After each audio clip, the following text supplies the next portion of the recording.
如果只有不到1天的时间停留在奥地利首都维也纳，该如何安排从早到晚1整天的时间呢？行程要如何配合方可适切地认识这个或誉为音乐之都的城市呢？维也纳内城区有着丰富的历史建筑群，对于一般的观光客而言，俗称戒指路的环城大道 Ringstraße， 让游客可以走马看花的心态，一览始建于19世纪末期的雄伟建筑物、雕像及公园等。漫步在环城大道 Ringstraße， 一览各式雄伟建筑物时，可视身处之的与中央咖啡馆的最近距离，穿入市中心到中央咖啡馆小歇片刻，而后再沿着西行的戒指路继续探访维也纳的著名建筑。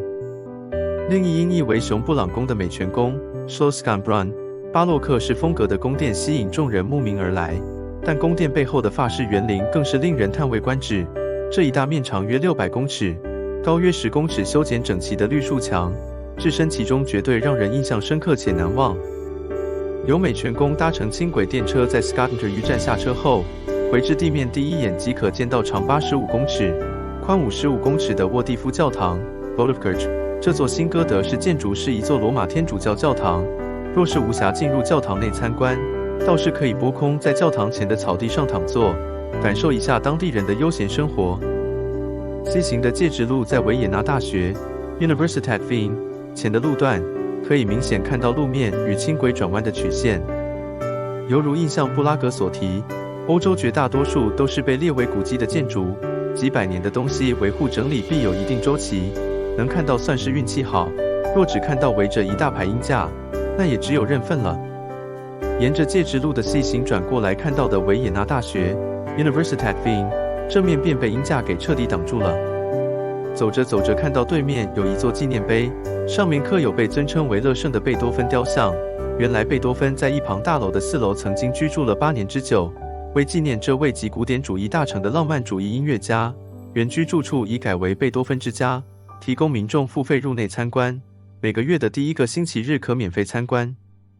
环城大道其实仅在几处呈现弧形转弯，大部分的路段都还是相当笔直的路面，走在平坦无坡的人行专用路面，暖乎乎的斜射阳光，为沿途的大树产生了更加长条的树影，为见不到的尽头增添了一段段的光影。阳光、绿地以及享受日照的休憩人们，这种典型的欧风休闲画面，或许必须天候、气温、人种与文化的各方配合方能达成。许多儿童游戏的区域无论大小，都会用铁丝网将游戏区围起来，并设立简单栅门的出入口，隔离与小朋友无关的一般民众。这种对于儿童照护的方式，看起来虽然觉得有些可笑，但必然是他们长久研究出来最好的方法。费时11年于1883年修建完成的维也纳市政厅 Rathaus， 目前是维也纳市府与议会的办公场所。这座哥德式风格的宏伟建筑，充分展现出尖形拱门、类状拱顶与飞扶壁等哥德式建筑高耸销售的特色。许多参加旅行团的游客，限于导游放风自由观光的时间不多的状况下，想要自己一览维也纳市区风光的朋友，大部分都会以坐落在环城大道上的维也纳市政厅为标的，在此地留下印象深刻又轻松自在的美丽倩影。1741年成立，并于1888年迁移到戒指路的城堡剧院 Burg Theater。这座奥地利国家剧院亦为世界上最重要的德语剧院之一。整栋新巴洛克式建筑隔着环城大道 Ringstraße， 与维也纳市政厅哥德式建筑遥遥相望，让往来的游客光只是左顾右盼，即已被这些美丽的景致感动万分。沿着环城大道漫步，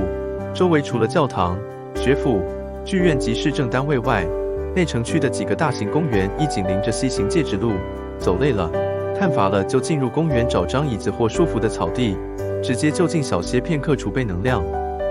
离开维也纳市政厅，立即可以见到路旁一大块绿色区域，这片新建在被拿破仑摧毁的城防工事遗迹之上的人民公园 Volksgarten， 于1820年开始对公众开放，园内以玫瑰园著称，同时还设有奥地利帝国皇后兼匈牙利王后以及波西米亚与克罗埃西亚王后的茜茜公主雕像。若是于此欣赏雕像的白色意象，无法满足您对这位被世人称为世界上最美丽的皇后的想象，建议您可以到中央咖啡馆观赏奥匈帝国的皇帝弗兰茨·约瑟夫 Franz Joseph 及伊丽莎白皇后的巨幅画像。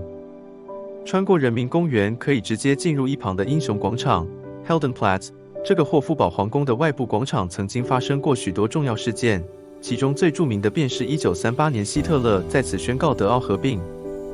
市区观光旅行就是靠2条腿不行，而后就真的不行了。走到英雄广场时，心想时间也不算早了，便已在布拉格罗夫咖啡 Cafe Loop 的论点解决。行程规划倘若在休息点安排各具历史意义的咖啡厅，一来休息养精蓄锐，二来再多捡一个景点，何乐而不为呢？这时便拐个弯，直接到中央咖啡馆歇息片刻。历史以来，以咖啡为名的家具不少，但真正让人耳熟能详且具商业价值的名言，莫过于奥地利著名作家和诗人彼得·艾滕贝格 （Peter Altenburg）。如果我不在家，就在咖啡馆；我不在咖啡馆，就在前往咖啡馆的路上。Winter Altenburg nicht am Kaffeehaus ist ihr am Weg dorthin。言中所提之咖啡厅位于何处呢？正是维也纳著名景点中央咖啡馆 （Cafe Central）。在维也纳中央咖啡馆 Cafe Central 享用完丰盛的下午茶后，便步行到维也纳音乐协会大楼 Haus der Wiener Musikvereins， 购买当晚金色大厅音乐会的门票，准备让这趟旅程在音乐声中画下句点。原以为票券会非常抢手，没想到工作人员竟然告知，入场前1个小时再来临柜购买即可。